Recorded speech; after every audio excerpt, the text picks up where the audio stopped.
avec tous les agréments qui causent le froid, je continue toujours à m'occuper des pigeons, à les nourrir parce qu'ils ont beaucoup faim.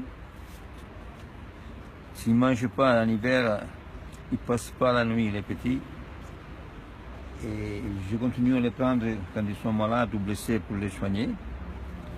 Je remercie tous les gens qui, d'une manière ou d'une autre, ils sont près de moi pour m'aider. Je voudrais surtout leur dire que mon combat, à part les pigeons, ça n'a rien à voir. Les pigeons, c'est une chose intime. Chacun fait ça avec sa conscience.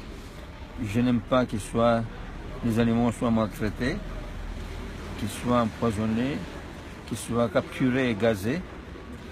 Que dans la région parisienne, il y a 7 sociétés de dépigeonnage qui, chacune d'elles, capture et gaze entre 400 000 et 700 000 pigeons par an.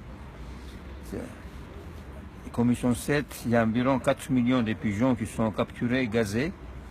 Et ceux qui commandent ces captures sont surtout les mairies. Et personne ne fait rien pour les défendre, pour les protéger. Il faut savoir aussi que la mairie de Paris travaille avec 6 sociétés sur 7 et qu'ils payent entre 4 et 6 euros les pigeons capturés et gazés. Ce qui payent, ce n'est pas les gens qui commandent la capture, ce sont les citoyens, ce sont les Parisiens qui payent, qui indirectement sont des complices. Et je voudrais dire que moi, ils m'ont traité comme eux ils traitent les pigeons. Il faut les éliminer parce qu'ils sont des nuisibles. Et moi, je suis nuisible pour la mairie du 4e arrondissement. C'est pourquoi ils m'ont mis à la rue pour m'éliminer. Ils m'ont fait agresser par des sicaires. Ils m'ont laissé pour mort. Mais je suis toujours là. J'ai eu de la chance, c'est vrai. Aujourd'hui, je me bats. Mon vrai combat, je suis devenu handicapé. Avant l'expulsion, j'avais commencé à avoir une maladie et que j'étais en train de soigner. On ne savait pas, les médecins, comment j'allais évoluer. Ils m'ont mis à la rue. Ils m'ont mis à la rue, j'ai donné les certificats médicaux et malgré les certificats, ils m'ont mis à la rue et moi, je n'ai pas pu me soigner. J'ai attrapé aussi une insuffisance cardiaque il y a 2 ans dans la rue, pour laquelle je prends des médicaments à vie. Si je ne les prends pas, je risque d'avoir un accident cardiaque. Donc je ne sais pas combien de temps je vais vivre encore. Mais je fais comme si j'étais en bonne santé. Et je me bats pour que cette injustice soit réparée.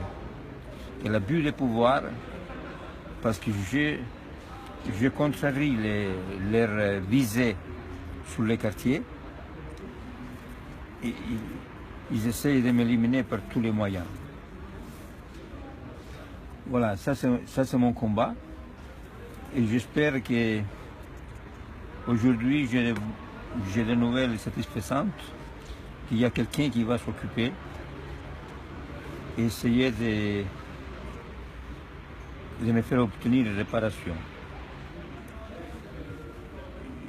Je remercie tous ceux qui seront derrière moi. Je me bats pour tout le monde, pour moi, mais aussi pour tout le monde. Que l'injustice et la discrimination ne soient pas des principes légaux en France. C'est la discrimination dont j'ai fait l'objet depuis plus de 6 ans. Et personne politique, qu'il soit au pouvoir ou à l'opposition, il lève un doigt. Et je suis ignoré, pourtant je suis en plein cœur de Paris. Depuis 6 ans, personne, c'est-à-dire qu'ils sont tous d'accord, c'est le système. J'ai fait, ce que j'ai fait moi, c'est contre le système. Le système apprend tout le monde à prendre. Moi, je donne. Et donc c'est un mauvais exemple. Voilà. Je remercie, je fais à tout le monde, tous ceux qui sont derrière moi, avec le cœur, je fais les vœux de bonne année. J'espère qu'on se reverra bientôt. Je vous remercie et bonne année encore.